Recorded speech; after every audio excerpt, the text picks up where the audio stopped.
ምዕራፍ 15 እኛ ብርቶች የሆን የደካሞችን ጉለት መሸከም እንጂ ራሳችንን ማስደሰት የለብንም። እያንዳንዳችን ባልንጀራችንን ለማነጽ እርሱንም ለመጥቀም ደስ የሚያሰኘውን ነገር ማድረግ ይገባናል። ክርስቶስ ራሱን ደስ አላሰኘምና። ነገር ግን አንተን የሰደቡበት ስድብ በእኔ ላይ ደረሰብኝ ተብሎ እንደ ተጻፈው ሆነበት። በጽናትና ቅዱሳት መጻሕፍት በሚሰጡት መጽናናት ተስፋ እንዲኖረን ቀደም ብሎ የተጻፈው ሁሉ ለትምህርታችን ተጽፏልና። ብርታትንና መጽናናትን የሚሰጥ አምላክ ክርስቶስ ኢየሱስን ስትከተሉ በመካከላችሁ የአንድነትን መንፈስ ይስጣችሁ። ይኸውም በአንድ ልብና በአንድ አፍ ሆናችሁ የጌታችንን የኢየሱስ ክርስቶስን አምላክና አባት ታከብሩ ዘንድ ነው። እንግዲህ ለእግዚአብሔር ምስጋና ይሆን ዘንድ ክርስቶስ እንደ ተቀበላችሁ እርስ በርሳችሁ ተቀባበሉ። ለአባቶች የተሰጠውን የተስፋ ቃል ያጸና ዘንድ ለእግዚአብሔር እውነት ሲል ክርስቶስ የአይሁድ አገልጋይ እንደሆነ እነግራቸዋለሁና፣ እንዲሁም አሕዛብ እግዚአብሔርን ስለ ምሕረቱ ያመሰግኑት ዘንድ ነው። እንዲህ ተብሎ እንደ ተጻፈ፣ ስለዚህ በአሕዛብ መካከል አመሰግንሃለሁ፣ ለስምህም እዘምራለሁ። ደግሞም አሕዛብ ሆይ ከሕዝቡ ጋር ደስ ይበላችሁ ይላል። እንደገናም አሕዛብም ሁላችሁ ጌታን አመስግኑ፣ ሕዝቦች ሁሉ ወድሱት ይላል። ኢሳይያስም እንዲሁ በሕዝቦች ሁሉ ላይ የሚነግሠው የእሴይ ሥር ይመጣል፣ በእርሱም አሕዛብ ተስፋ ያደርጋሉ ይላል። በእርሱ በመታመናችሁ የተስፋ አምላክ ደስታንና ሰላምን ሁሉ ይምላባችሁ፣ ይኸውም በመንፈስ ቅዱስ ኃይል ተስፋ ተትረፍርፎ እንዲፈስላችሁ ነው።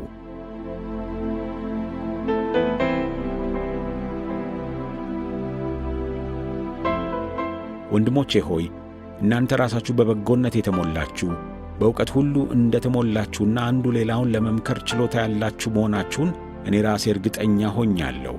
እግዚአብሔር በሰጠኝ ጸጋ መሠረት እንደገና አሳስባችሁ ዘንድ በአንዳንድ ጉዳዮች ላይ በድፍረት የጻፍሁላችሁ በእግዚአብሔር ወንጌል የክህነት ተግባር ለአሕዛብ የክርስቶስ ኢየሱስ አገልጋይ ለመሆን ነው። ይኸውም አሕዛብ በመንፈስ ቅዱስ ተቀድሰው በእግዚአብሔር ዘንድ ተቀባይነት ያለው መሥዋዕት እንዲሆኑ ነው። ስለዚህ እግዚአብሔርን በማገልገሌ በክርስቶስ ኢየሱስ እመካለሁ። በተናገርሁትና ባደረግሁት ነገር አሕዛብ ለእግዚአብሔር እንዲታዘዙ ክርስቶስ በእኔ ሆኖ ከፈጸመው በቀር ሌላ ነገር ለመናገር አልደፍርም። ይህም የሆነው በመንፈስ ቅዱስ ኃይል በምልክቶችና በታምራት ነበር። በዚህም ሁኔታ ከኢየሩሳሌም እስከ እልዋሪቆን ዙሪያ ድረስ የክርስቶስን ወንጌል ፈጽሜ ሰብኬአለሁ። ሌላው በጣለው መሠረት ላይ እንዳልገነባ ብዬ ክርስቶስ ባልተጠራበት ስፍራ ወንጌልን መስበክ የዘወትር ምኞቴ ነበር። ይልቁንም ስለ እርሱ ያልተነገራቸው ያያሉ፣ ያልሰሙም ያስተውላሉ ተብሎ እንደ ተጻፈ ነው። በዚህም ምክንያት ወደ እናንተ እንዳልመጣ ብዙ ጊዜ ተከለከልሁ።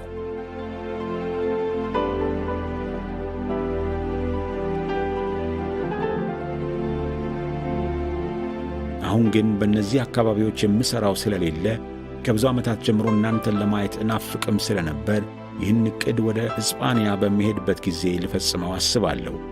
በማልፍበትም ጊዜ ለጎበኛችሁና ከእናንተ ጋር ለጥቂት ጊዜ ቆይቼ ናፍቆቴን ከተወጣው በኋላ በጉዞዬ እንደምትረዱኝ ተስፋ አደርጋለሁ። አሁን ግን በዚያ የሚገኙትን ቅዱሳን ለማገልገል ወደ ኢየሩሳሌም በመጓዝ ላይ ነኝ። ምክንያቱም መቄዶንያና አካያ በኢየሩሳሌም ካሉት ቅዱሳን መካከል የሚገኙትን ድሆች ለመርዳት ተነሳስተዋልና እርዳታ ለማድረግ ወደዋል። በእርግጥም ባለዕዳዎቻቸው ናቸው።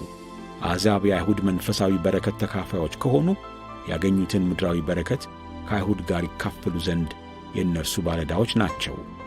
ስለዚህ ሥራውን ከጨረስኩና ይህን ፍሬ መቀበላቸውን ካረጋገጥኩ በኋላ ወደ እስጳንያ እሄዳለሁ።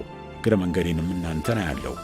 ወደ እናንተም ስመጣ በክርስቶስ በረከት ሙላት እንደምመጣ አውቃለሁ። ወንድሞች ሆይ ስለ እኔ ወደ እግዚአብሔር በመጸለይ የተጋድሎዬ አጋር እንድትሆኑ በጌታችን በኢየሱስ ክርስቶስና በመንፈስ ፍቅር እለምናችኋለሁ። በይሁዳ ካሉት ከማያምኑት እጅ እንድድንና በኢየሩሳሌም ያለው አገልግሎቴም በዚያ ባሉት ቅዱሳን ዘንድ ተቀባይነት እንዲያገኝ ጸልዩልኝ። ይኸውም በእግዚአብሔር ፈቃድ ወደ እናንተ በደስታ እንድመጣና ከእናንተም ጋር እንድታደስ ነው።